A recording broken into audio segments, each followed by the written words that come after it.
किस्से कहानियाँ।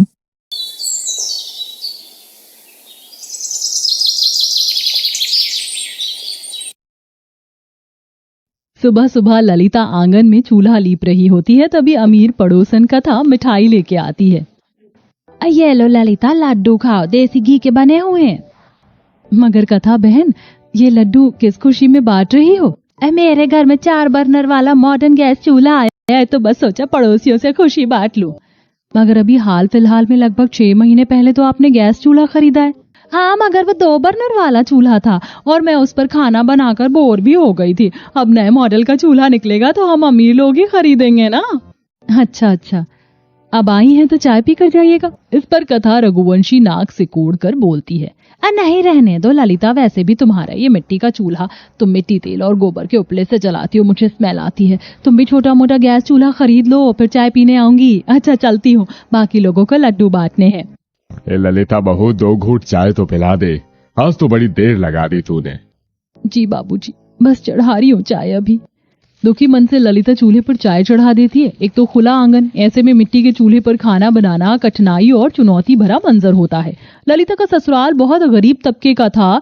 जब से वह शादी होकर आई थी, मिट्टी के चूल्हे में ही खाना बनाती थी, चाहे फिर धूप छाए, बारिश आए या धुआं हो। रोजाना की तरह बेचारी धुएं और तपिश में रोटी बना रही होती है। तभी राकेश उखड़े मिजाज में बोलता है, ललिता, अभी तक तुमने डिब्बे में रोटी भी नहीं डाली। आज तो आधा दिन लगा दिया तुमने, हद है यार। रहने दो, आज रोटी लेके नहीं जाऊंगा।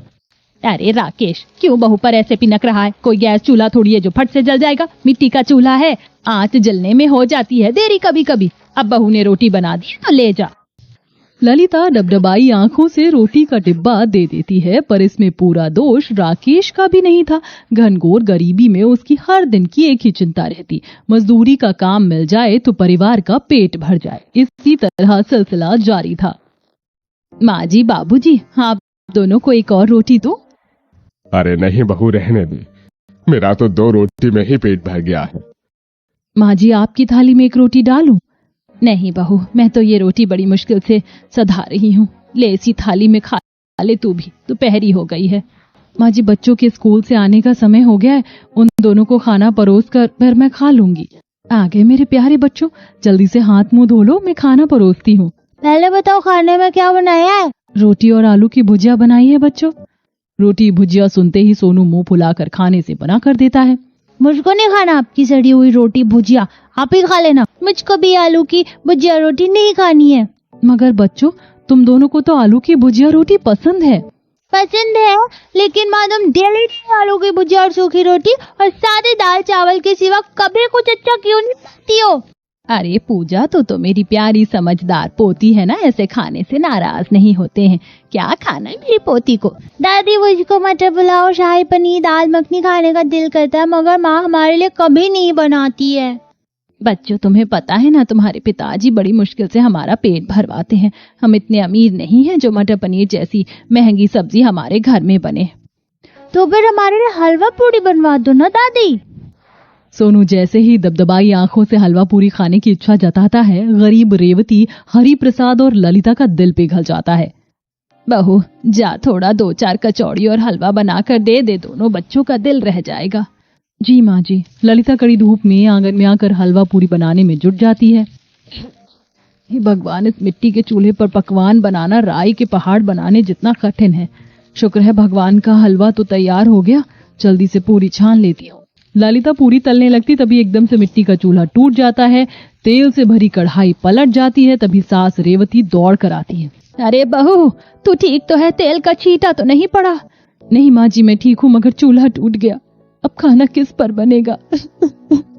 कोई बात नहीं बहू, नया चूल्हा बना लेंगे। बड़ी अनहोनी होने से टल गई, केवल चूल्हा टूटा है। माँ जी, दोनों बच्चों के खाने लायक हलवा पूरी बन गई है, मैं परोस देती हूँ, फिर जंगल चली जाऊंगी। मिट्टी भी लेकर आना और ईंधन के लिए लकड़ियां भी। ललिता हलवा पूरी की थाली सजाकर जैसे ही जाने लगती है, उसकी नजर पड़ोसन के दरवाजे पर जाती है, जहाँ एक बड़ी गरीब कुबड़ी कोढ़ी बुढ़िया खाना मांग रही थी। बेटिया, भगवान के लिए 2 रोटी खिला दो, बहुत भूखी हूँ, भगवान तुमको बरकत दे। हे भगवान, ये बुढ़िया कितनी ढीठ है, मेरे घर में तुझको खिलाने के लिए कुछ नहीं है, चल भाग भाग यहाँ से। कथा उस बुढ़िया को दुत्कारते हुए धक्का मार देती है, तभी ललिता आकर उठाती है। अम्मा, आप ठीक तो है ना? आपके घाव से तो खून बह रहा है, आप मेरे घर चलिए। अरे ओ ललिता, इस बुढ़िया के शरीर पर कोई आम घाव नहीं है बल्कि कोढ़ है, ये बीमारी फैलती है। अरे मत छू इसे वरना तू भी ग्रस्त हो जाएगी। ललिता कथा की एक बात नहीं सुनती और तरस खाकर उस बुढ़िया को अपने घर लाती है।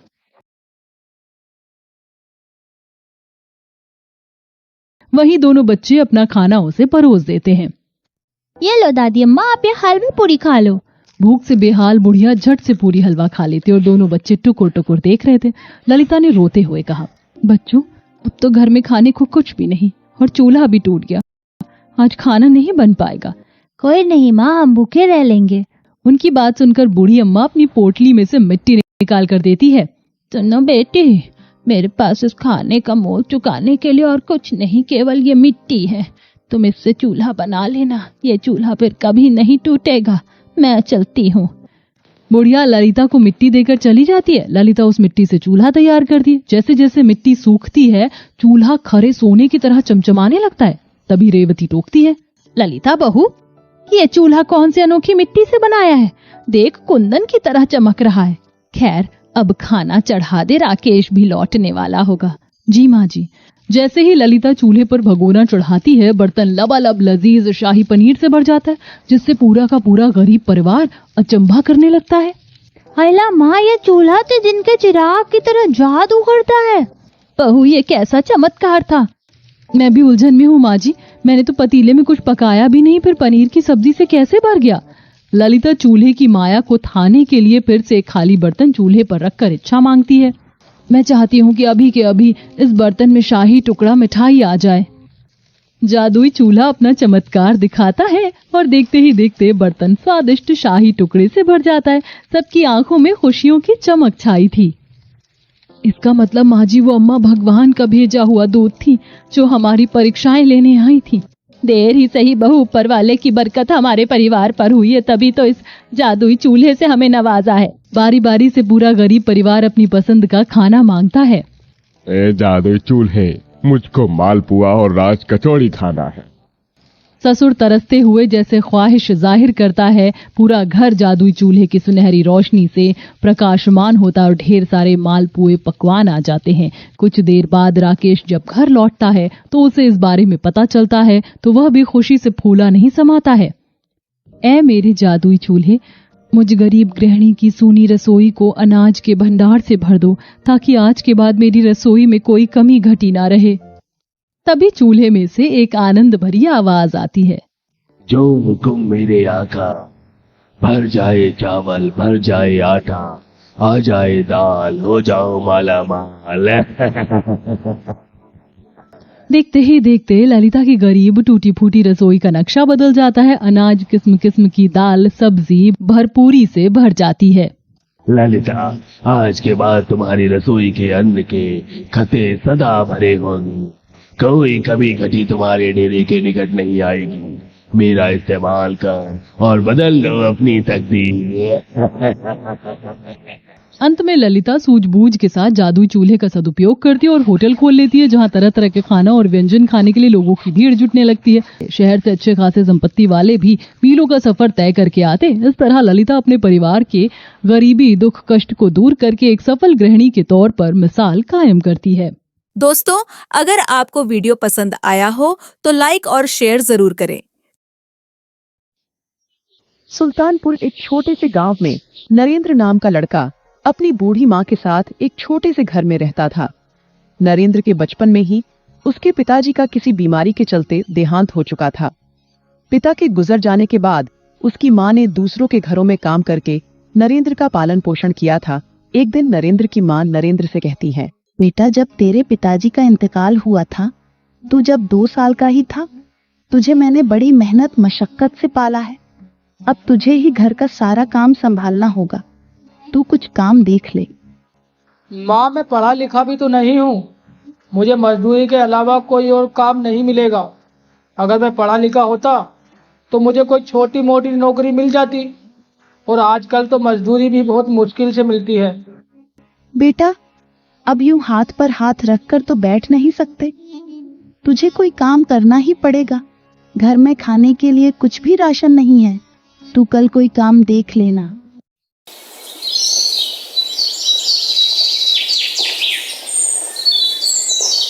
अगले ही दिन नरेंद्र मजदूरों के एक ठिकाने पर जाता है जहां लोग मजदूरों को बुलाने आते थे। वहां बहुत से मजदूर होते हैं, लेकिन नरेंद्र को कोई भी काम नहीं देता है। अब नरेंद्र हार थक कर अपने घर जाने लगता है। तभी नरेंद्र को उसका एक दोस्त मिलता है। वो नरेंद्र से कहता है, अरे नरेंद्र भाई, इतनी तेज धूप में कहां से आ रहे हो? बड़े उदास दिख रहे हो। भाई मैं काम देखने गया था, लेकिन कोई काम नहीं मिला। अब माँ को क्या जवाब दूंगा, बस यही बात परेशान कर रही है। अरे नरेंद्र भाई, इतनी बात तो तू मुझे बता देता, मैं तुझे काम दिला दूंगा। कल तू मेरे घर आ जाना, मैं तुम्हें एक जगह काम दिलवा दूंगा। ठीक है भाई, मैं कल तुम्हारे घर आ जाऊंगा। इतना कहकर नरेंद्र अपने घर चला जाता है। आ गया बेटा तू, मैं तेरा ही इंतजार कर रही थी। कुछ काम मिला कि नहीं? माँ काम तो कुछ नहीं मिला, लेकिन मुझे मेरा एक दोस्त मिला था। वो मुझे काम दिलवाने के लिए कह रहा था। उसने मुझे कल बुलाया है। बेटा तू कल जाकर कोई काम जरूर देख ले। मैं आज बराबर वाले घर से 1 किलो चावल उधार लेकर आई थी। रोज रोज उधार मांगते में शर्म आती है। तुम ठीक कह रही हो माँ, मैं कल जाकर कोई काम जरूर ढूंढ लूंगा।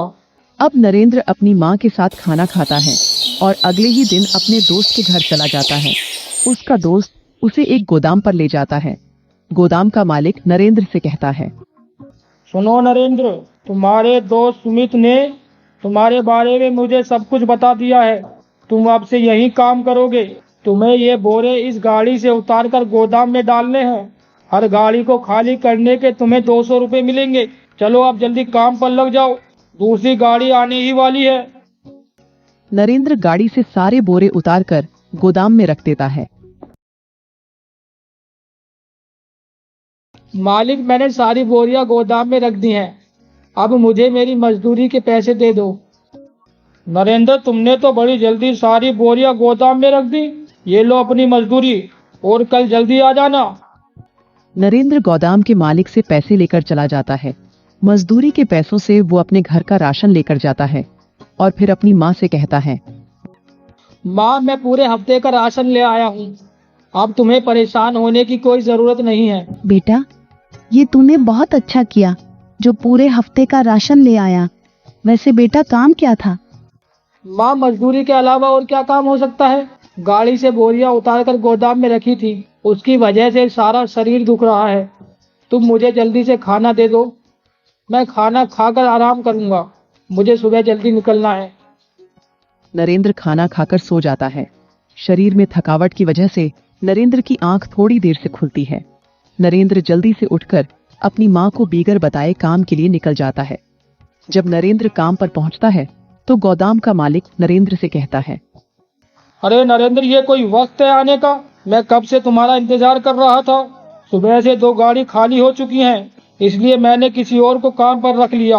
मैंने तुम्हें कल ही बता दिया था कि सुबह जल्दी आना है, लेकिन तुमने मेरी बात की कोई परवाह नहीं की। मालिक, रात शरीर बहुत दुख गया था, इसलिए पता ही नहीं चला सुबह कब हो गई। मैं आज के लिए आपसे माफी चाहता हूँ। कल से समय से पहले ही आ जाऊंगा। भाई, अब मैं दूसरे आदमी को काम के लिए बोल चुका हूँ। वो सुबह से 1 गाड़ी खाली कर चुका है। अब मैं उसे मना नहीं कर सकता, इसलिए तुम कोई और काम ढूंढ लो।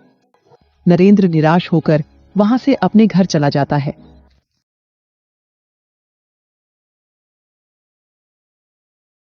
नरेंद्र की माँ नरेंद्र से कहती है, अरे बेटा तू सुबह बगैर बताए चला गया था, कुछ खाकर भी नहीं गया। यूं खाली पेट मत जाया कर, वरना शरीर में कमजोरी आ जाएगी। अगर तू जाने से पहले मुझे बता देता तो मैं तेरे लिए कुछ बना देती। माँ, मुझे काम पर जाने में देरी हो गई थी, इसलिए मालिक ने मुझे काम के लिए मना कर दिया। उन्होंने किसी और को काम पर रख लिया। बेटा ये तो बहुत बुरा हुआ। तू अब क्या करेगा? तू कोई और काम देख ले। माँ, मुझसे मजदूरी नहीं होगी, मैं अपना कोई काम शुरू करूंगा। बेटा तू अपना क्या काम शुरू करेगा? और अपना काम शुरू करने के लिए तो बहुत पैसा चाहिए। इस वक्त तो हमारे पास 1 रुपया भी नहीं है।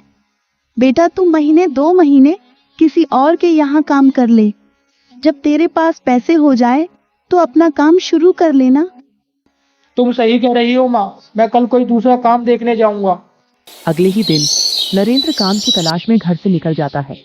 रास्ते में उसे एक बूढ़ा आदमी मिलता है। वो नरेंद्र से कहता है, बेटा तुम मेरा ये सामान मेरे घर तक पहुंचा दोगे। मेरे शरीर में इतनी जान नहीं है कि मैं इसे ले जा सकूं। अरे बाबा, तुम परेशान क्यों होते हो? मैं अभी तुम्हारा ये सामान तुम्हारे घर पहुंचा देता हूँ। आप ये सामान मेरे सर पर रखवा दीजिए। बूढ़ा आदमी सामान नरेंद्र के सर पर रखवा देता है। नरेंद्र सामान को उस बूढ़े आदमी के घर पहुंचा देता है। बूढ़ा नरेंद्र से कहता है, बेटा तुमने मेरी मदद की है, इसीलिए मैं भी तुम्हारी मदद करना चाहता हूं। मैं जानता हूं तुम सुबह से काम की तलाश में भटक रहे हो, लेकिन तुम्हें कोई भी काम नहीं मिला है। मेरे पास ये संदूक है, इसमें सोना है। मैं चाहता हूं तुम ये अपने साथ ले जाओ। मेरा कोई पता नहीं कब ऊपर पहुंच जाऊं। मेरे बाद किसी गलत आदमी के हाथ अगर लग गया तो बहुत बड़ी मुसीबत खड़ी हो जाएगी। इसीलिए तुम इस सोने को लेकर जाओ और सोने का सही जगह पर इस्तेमाल करना। नरेंद्र सोने का संदूक उठाकर अपने घर ले जाता है।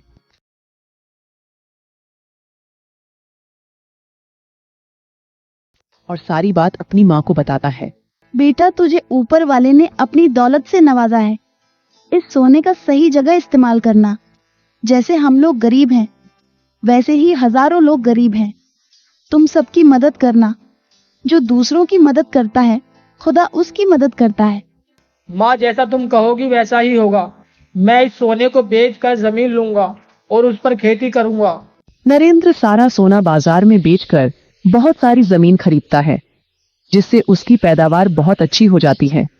वो अपने गांव में ऐलान लगवा देता है, जिसे भी मदद की जरूरत हो वो नरेंद्र के यहाँ आ सकता है। एक दिन नरेंद्र की माँ नरेंद्र से कहती है, बेटा, अब हमारे पास किसी चीज की कमी नहीं है, इसलिए मैं सोच रही थी तू शादी कर ले। मेरे शरीर में इतनी जान नहीं है कि मैं घर का काम कर सकूं। तेरी शादी हो जाएगी तो मुझे राहत मिल जाएगी। कुछ ही दिनों में नरेंद्र की माँ नरेंद्र की शादी करवा देती है। शुरू में नरेंद्र की पत्नी घर का सारा काम अच्छे से करती है, लेकिन कुछ दिन बीत जाने के बाद उसने काम करना छोड़ दिया। बस उतनी देर ही काम करती जितनी देर नरेंद्र घर पर रहता, लेकिन नरेंद्र के बाद वो नरेंद्र की माँ से सारा काम करवाती थी। ए बुढ़िया, तू खाती तो बहुत है, काम तू कुछ करती नहीं। तूने मुझे मशीन समझ रखा है जो काम पे काम बताती रहती है। अब घर का सारा काम तू ही किया करेगी, वरना घर से निकाल दूंगी। अगर ये बात तूने अपने बेटे को बताई तो तुझे वृद्ध आश्रम में छोड़ आऊंगी। फिर पड़ी रहना वहां।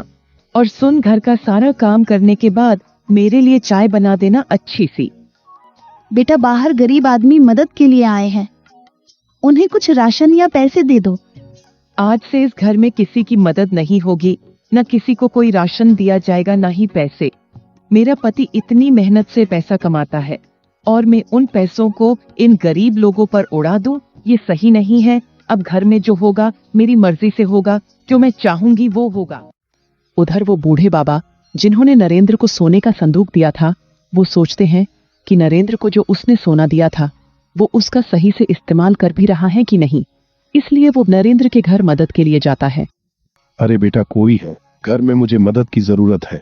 उतने में नरेंद्र की पत्नी आती है और बूढ़े आदमी से कहती है, ए बूढ़े, क्यों चिल्ला रहा है? हम क्या बहरे हैं जो इतनी जोर जोर से चिल्ला रहा है? बता क्या हुआ? बेटा, मुझे नरेंद्र से मिलना है, मुझे उससे काम था। मेरी 2 बेटियों की शादी है, इसलिए थोड़ी मदद के लिए आया हूँ। तेरी बेटियों की शादी है तो हम क्या करें? नरेंद्र तुम जैसे गरीब लोगों से नहीं मिलता है, समझे? मालदार आदमी देखा नहीं कि मुंह उठाकर चले आते हैं। बेटी, तू नादान है, इस तरह किसी बुजुर्ग का अपमान नहीं करते। मुझे एक बार नरेंद्र से मिलना है बस। अरे एक बार बोल दिया, नरेंद्र गरीब लोगों से नहीं मिलता है, वो तो गरीब लोगों की तरफ देखता भी नहीं है। चलो अब यहाँ से जाओ। बूढ़ा वहां से चला जाता है। उतने में ही नरेंद्र आ जाता है और अपनी माँ से कहता है, माँ, बाहर इतने आदमी औरत मदद के लिए खड़े हैं, तुमने उन्हें कुछ दिया नहीं और तुम्हारी ये हालत कैसे हो रही है? तुम जब से आई हो माँ चुप चुप रहती है, आखिर बात क्या है? नरेंद्र की मां नरेंद्र को सारी बात बताती हैं। बेटा, तेरी पत्नी मुझसे घर का सारा काम करवाती है और मुझे धमकी देती है कि अगर मैंने तुम्हें बताया तो मुझे घर से निकल देगी। सुमित्रा, मैं ये क्या सुन रहा हूँ? तुम मेरी माँ से घर का सारा काम करवाती हो और माँ को घर से निकालने की धमकी देती हो। तुम्हारी हिम्मत कैसे हुई मेरी माँ से काम करवाने की? तुम मेरी माँ को घर से निकालने की धमकी देती हो। मेरी माँ ने जिंदगी भर मुसीबत कूटी है, पूरी जिंदगी गरीबी में काट दी। अब थोड़ा सा आराम मिला है तो तुम परेशान करती हो। मैंने तुमसे शादी इसलिए नहीं की कि तुम मेरी माँ को परेशान करो, बल्कि इसलिए की है कि मेरी माँ को आराम मिल सके। तुम अभी के अभी अपने पिताजी के घर चली जाओ, वरना अच्छा नहीं होगा। मुझे माफ कर दीजिए, आगे से कभी ऐसा नहीं होगा। मैं तुम्हारे पैर पकड़ती हूँ। बेटा, माफ कर दे, गलती इंसान से ही होती है। उतने में ही वो बूढ़ा आदमी आ जाता है। वो नरेंद्र से कहता है, बेटा, मैंने तुम्हारी सारी बात सुन ली है। मैं थोड़ी देर पहले तुम्हारे घर आया था तुमसे मिलने के लिए, लेकिन तुम्हारी पत्नी ने कह दिया कि तुम गरीब लोगों से नहीं मिलते हो। लेकिन मुझे यकीन नहीं हुआ, इसलिए मैं बाहर खड़ा हुआ तुम्हारा इंतजार कर रहा था। तुम्हारी पत्नी नादान है, इसे माफ कर दो। अब ये दोबारा ऐसा नहीं करेगी। नरेंद्र अपनी पत्नी को माफ कर देता है। फिर सारा परिवार खुशी खुशी रहने लगता है। दोस्तों, अगर आपको वीडियो पसंद आया हो तो लाइक और शेयर जरूर करें। अंकित की एक अच्छी सी चाय की दुकान थी। उसकी चाय अच्छी होने की वजह से आसपास के ज्यादातर लोग उसी के पास चाय पीने आया करते थे। तुम्हारी दुकान की चाय पीकर ही मैं अपने दिन की शुरुआत करता हूँ। अरे मुझे तो जब भी चाय पीनी होती है इसी के हाथ की चाय पीता हूँ। बनाता ही इतनी अच्छी है, बताओ क्या नहीं होता इसकी चाय में? एक कड़क ताजा और सुस्ती उतार देने वाली चाय बनाता है ये। अंकित की दुकान बड़ी ही अच्छी चल रही होती है, इस वजह से उसकी कमाई भी बहुत अच्छी हो रही होती है। अंकित के साथ सिर्फ उसकी पत्नी रहती है। सुनिए जी, हमें 2 महीने बाद मेरी बहन की शादी में जाना है। कम से कम भी नहीं तो हमें 1 महीने के लिए जाना होगा। हाँ, कोई बात नहीं, इसमें दिक्कत ही क्या है? कमाई बहुत अच्छी हो रही है। इतना तो मैंने बचा लिया है कि 1 महीने के लिए हम आराम से बाहर जा सके। ठीक है, अब आप बाद में मना ना कीजिएगा और हमें साथ ही चलना है। मेरी बहन की शादी की सारी तैयारियां जाकर हम ही लोग करेंगे। ठीक है, 2 महीने और अच्छी कमाई हो तो शादी में कुछ हम भी अच्छे से खर्च करेंगे। हाँ। दोनों पति पत्नी आपस में बड़ी खुशी से खुशहाल जीवन यापन कर रहे होते हैं। एक दिन अंकित अपनी दुकान में चाय बना रहा होता है। तभी सुरेश नाम का एक आदमी उसकी दुकान पर आता है। दोस्त, मैं पास के ही गांव से यहाँ कुछ काम ढूंढने के लिए आया हूँ। क्या तुम मुझे आसपास कोई काम बता सकते हो? नहीं दोस्त, मुझे तो ऐसी कोई भी जानकारी नहीं है। आसपास किसी को जरूरत है भी या नहीं मैं नहीं जानता। तुम किसी और से जाकर पूछ लो। ठीक है दोस्त, मेरे पास रुपए नहीं है। क्या तुम मुझे 1 कप चाय पिला सकते हो? अंकित बड़ा ही अच्छे किस्म का इंसान होता है, उसे लोगों की मदद करना बड़ा अच्छा लगता है। हाँ हाँ, क्यों नहीं, अभी लो। अंकित उसे चाय देता है और चाय के साथ साथ एक बिस्किट का पैकेट भी। सुरेश चाय बिस्किट लेकर मस्ती से खाने लगता है। तुम बहुत ही अच्छे इंसान हो। तुम चाहो तो मैं तुम्हारी दुकान पर काम करने को तैयार हूँ। अगर मेरे पास काम होता तो मैं तुम्हें जरूर देता, लेकिन मेरे पास कोई काम नहीं है। ऐसा मत कहो दोस्त, मेरी परेशानी समझो। मेरे परिवार की हालत बहुत खराब है, खाने को भी जुगाड़ मुश्किल से हो पाता है। इसलिए मैं अपने परिवार से अलग यहाँ काम ढूंढने आया हूँ।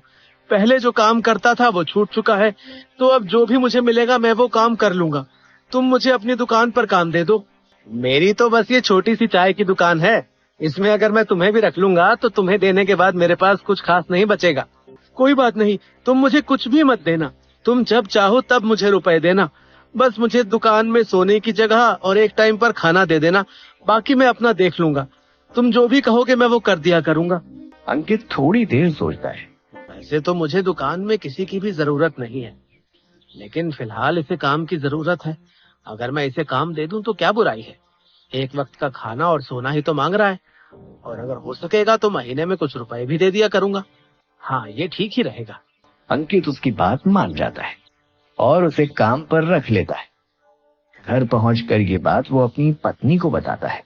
आज मैंने एक आदमी को काम पर रखा है, आज से वो हमारी दुकान देख लिया करेगा। अरे लेकिन फिर उसको भी तो रुपए देने पड़ेंगे, इतना थोड़ी ना कमाते हैं हम। तुम चिंता मत करो, मैंने उससे बात कर ली है। उसे सिर्फ सोने के लिए जगह और एक वक्त का खाना चाहिए होगा।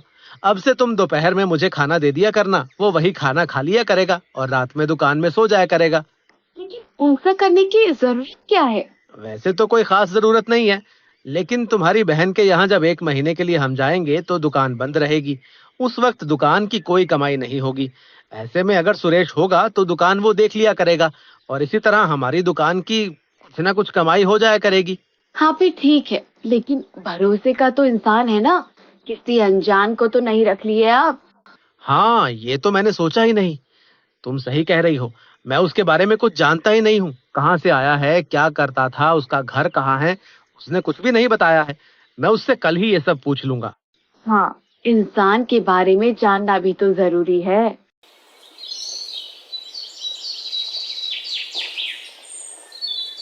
अगले दिन अंकित सुरेश से पूछता है, सुरेश, तुमने अभी तक कुछ बताया नहीं अपने बारे में।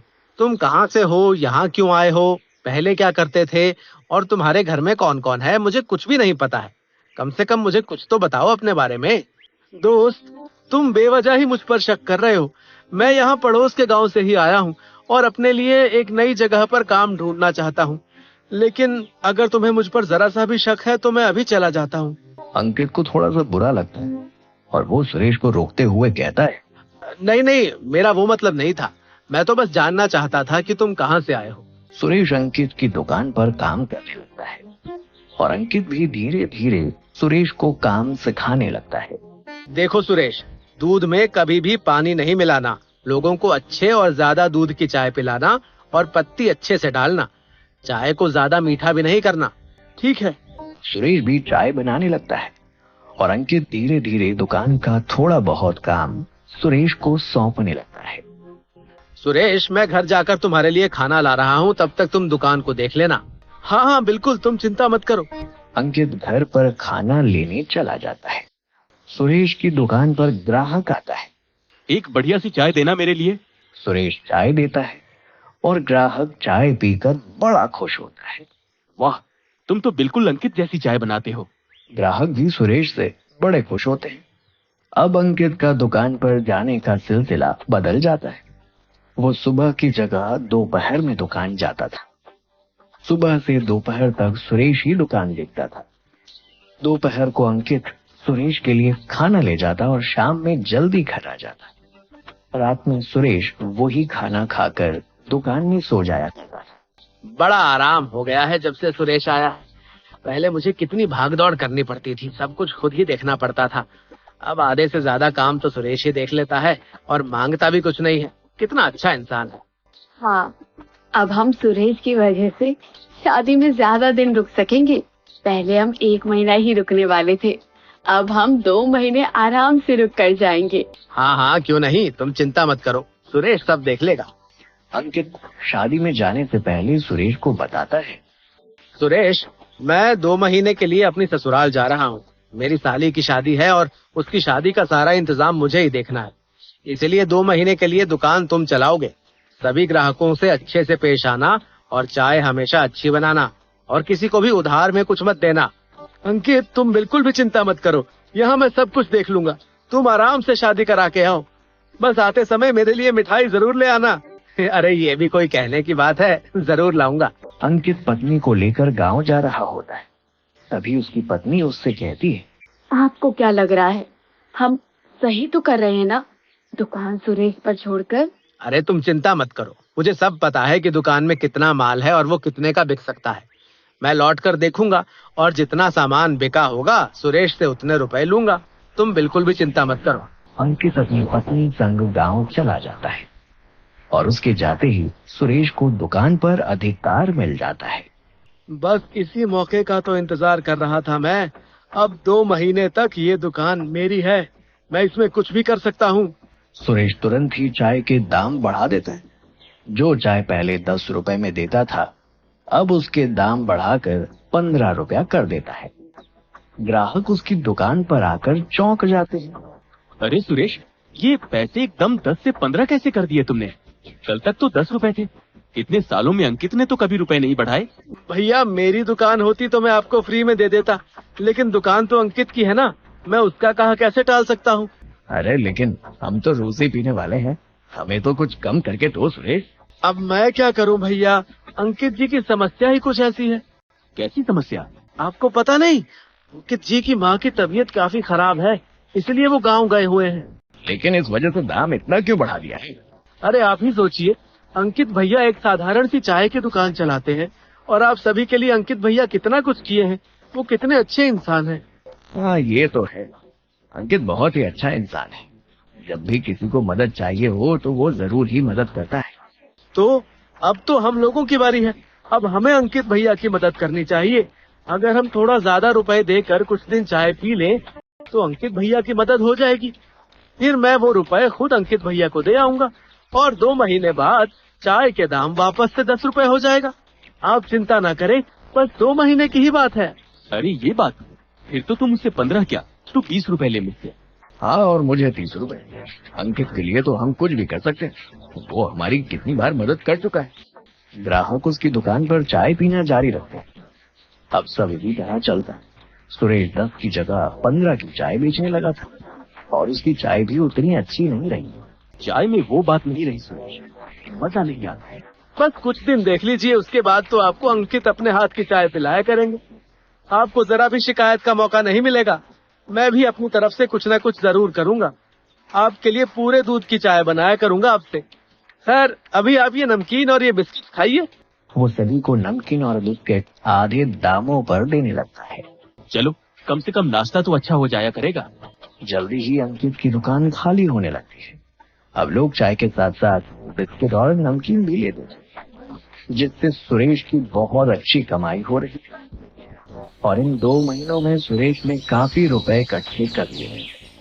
उसे इस बात से कोई फर्क नहीं पड़ रहा था कि ग्राहक दुकान से खुश हैं कि नहीं। उसके मन में तो कुछ और ही था। अब 2-3 दिन में अंकित अपनी पत्नी के साथ आने वाला होगा। अब मैं चला जाता हूँ। वो आकर दुकान देखेगा तो उसके होश ही उड़ जाएंगे। अंकित के आने से पहले ही सुरेश वो दुकान बंद करके चला जाता है। अब लोग उसकी दुकान पर आते हैं और दुकान बंद देखकर लौट जाते हैं। कुछ दिनों में ही अंकित भी लौट कर आता है और देखता है कि उसकी दुकान पर तो ताला लगा हुआ था। वो चौंक जाता है। सुरेश तो कभी भी दुकान में ताला नहीं लगाता था। वो दुकान के अंदर ही सोता था, तो ताला लगाने की क्या बात। क्या पता वो कहीं बाहर गया हो। अंकित आसपास पता करता है तो उसे पता चलता है सुरेश 2 दिन पहले ही दुकान बंद करके कहीं चला गया है। लेकिन वो बिना बताए कहाँ चला गया। अब ये तो वो बताकर नहीं गया। तुम बताओ, तुम्हारी माँ की तबीयत कैसी है? मेरी माँ की तबीयत? हाँ, सुरेश ने बताया था तुम्हारी माँ की तबीयत ठीक नहीं है और इसीलिए तुम गाँव गए हो। लेकिन मैं तो अपनी ससुराल गया था। क्या? लेकिन सुरेश ने तो हमें ये नहीं बताया, और उसने तो चाय का दाम भी बढ़ाकर 15 रुपए कर दिया था कि तुम्हें रुपए की जरूरत है। लेकिन उसने आप सबसे झूठ क्यों बोला? वो छोड़ो, पहले अपनी दुकान पर जाकर तो देखो। अंकित तुरंत ही अपनी दुकान खुलवाता है। दुकान खुलने पर वो देखता है कि दुकान तो खाली पड़ी है। अरे मेरी दुकान खाली कैसे है? इसमें इतना सारा सामान था, अब ना बिस्किट नजर आ रहे हैं, ना नमकीन नजर आ रही है। पूरी दुकान खाली कैसे है? अरे भाई अंकित, सुरेश रोज ही नमकीन और बिस्किट आधे दामों पर देता था। रोज लोग खूब सामान ले जाते थे और उसने चाय का भी दाम 15 रुपए कर दिया था। लोग भी बिस्किट नमकीन आधे दामों पर मिलने से बड़े खुश थे। सब बहुत सारा सामान लेकर जाते थे और रोज चाय पीते थे। भले ही चाय वो जरूर खराब बनाता था, पर 2 महीने की बात थी तो हमने वो चाय झेल ली और ये सोचा कि हमारे ज्यादा रुपए देने से तुम्हारी कुछ मदद भी हो जाएगी। कि सब समझ जाता है और तुरंत ही गल्ला खोल कर देखता है। उसमें 1 रुपया भी नहीं होता। सुरेश ने मुझे धोखा दिया है। उसने मेरी अच्छाई का फायदा उठाया है। जैसे ही कुछ दिन के लिए उसे दुकान मिली, वो सारा सामान बेचकर और चाय से कमाए रुपए लेकर भाग गया। मेरा बहुत बड़ा नुकसान हो गया है। इतना मुनाफा तो मैं 6 महीने में कमा पाता था, जितना उसने 2 महीने में मुझे लुटा दिया है। हे भगवान, अब मैं क्या ही करूं? देखा भाई, किसी पर हद से ज्यादा भरोसा नहीं करना चाहिए, और खास तौर पर अपने यहाँ काम करने वाले लोग तो अपने भरोसे के ही होने चाहिए। किसी भी अनजान इंसान पर अपना काम ऐसे सौंप कर नहीं जाना चाहिए। पत्नी अंकित को सांत्वना देते हुए समझाती है मैंने आपसे पहले ही कहा था कि इस तरह किसी भी अनजान इंसान पर भरोसा नहीं किया जा सकता। आपको थोड़ा सतर्क रहना चाहिए था। वो हमारी अच्छाई का फायदा उठा गया है। खैर, अब परेशान ना हो। आपने इस दुकान को तब बनाया था जब आपके पास कुछ नहीं था। अब तो आपके पास घर और भी बहुत कुछ है। इस दुकान को वापस खड़ा करेंगे। मैं आपका पूरी तरह से साथ दूंगी। दोस्तों, अगर आपको वीडियो पसंद आया हो तो लाइक और शेयर जरूर करें। चैनल को सब्सक्राइब करना ना भूलें और बेल आइकन दबाएं ताकि आप हमारी हर नई कहानी सबसे पहले देख सकें। मिलते हैं अगली मजेदार कहानी में।